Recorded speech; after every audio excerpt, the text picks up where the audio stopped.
Hello, my name is Jesus, and I'm going to be refuting this speech about vaccinations. So her main claim that I'll be responding to is vaccinations should be mandatory for all school-age children. And her secondary claims are: 1, a higher chance of disease outbreaks without vaccination; 2, vaccinations are effective and safe, and there is little to no risk providing them; and 3, immunizations can save families money as well as their time.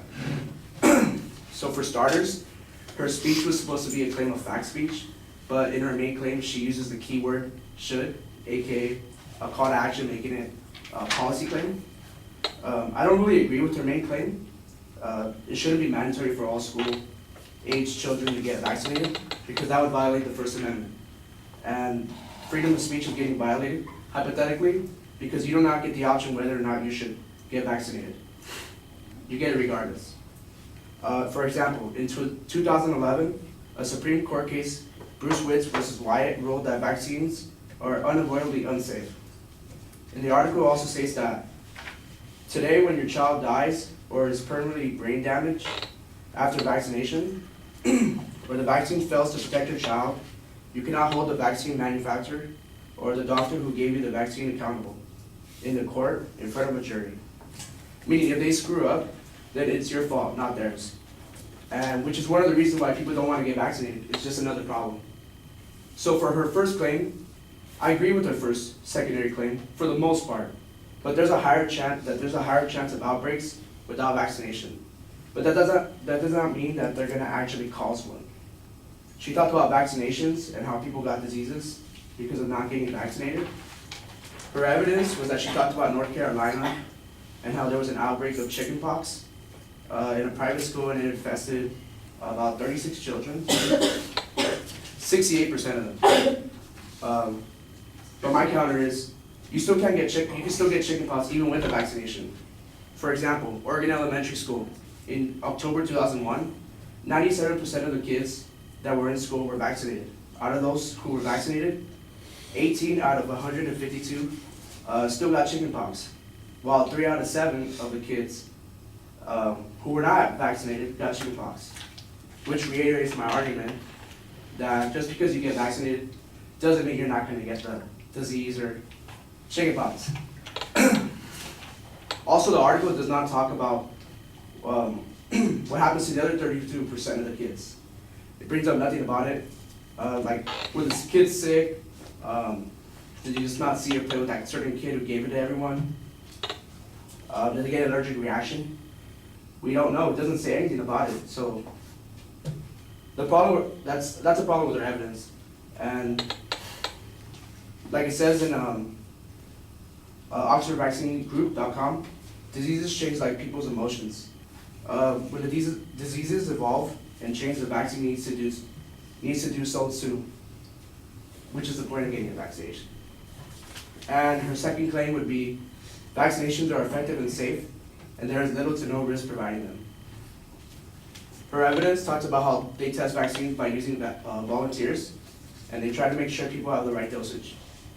But my counter is there's little to no risk about, that's an understatement. As it says here at the Centers for Disease Control website, there are risks risks on taking vaccinations, because you don't know how your body's going to react to them. That can include sore arms, rashes, and even getting a seizure, depending on how much they put in you. You could be that one unlucky egg that falls from the carton that you happen to buy. You never know.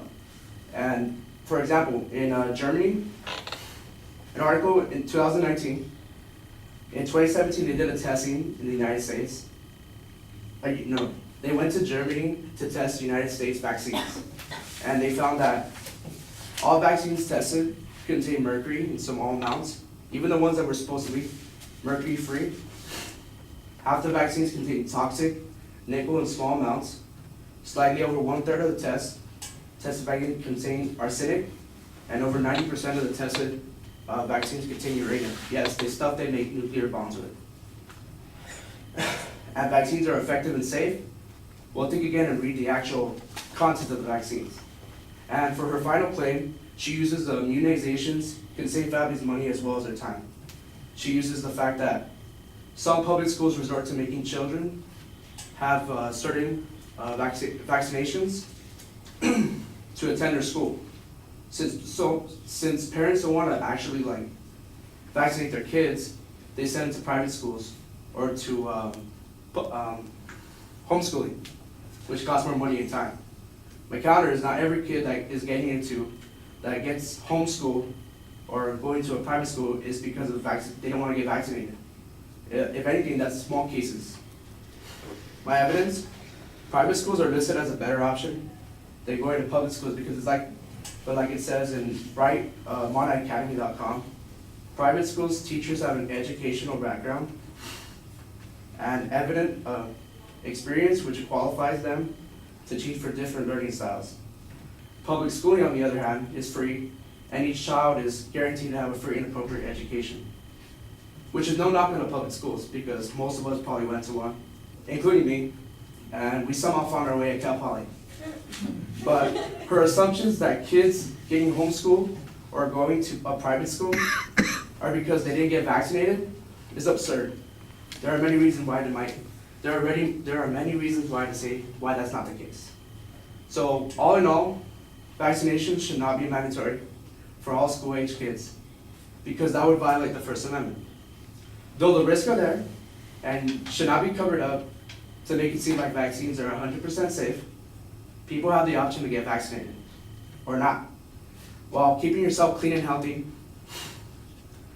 Because like I said before, diseases do not just come from the air or different people.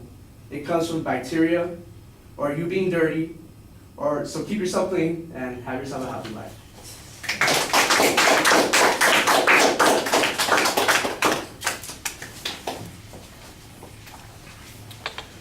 Right, structurally, everything is pretty sound. The First Amendment argument that you're presenting before you get to the main claim is a good one, but it's a little bit unclear about exactly how it applies to the First Amendment. The court ruling that you mentioned doesn't seem like it makes a reference to First Amendment protections, but I do understand the nature of the argument that you're giving here.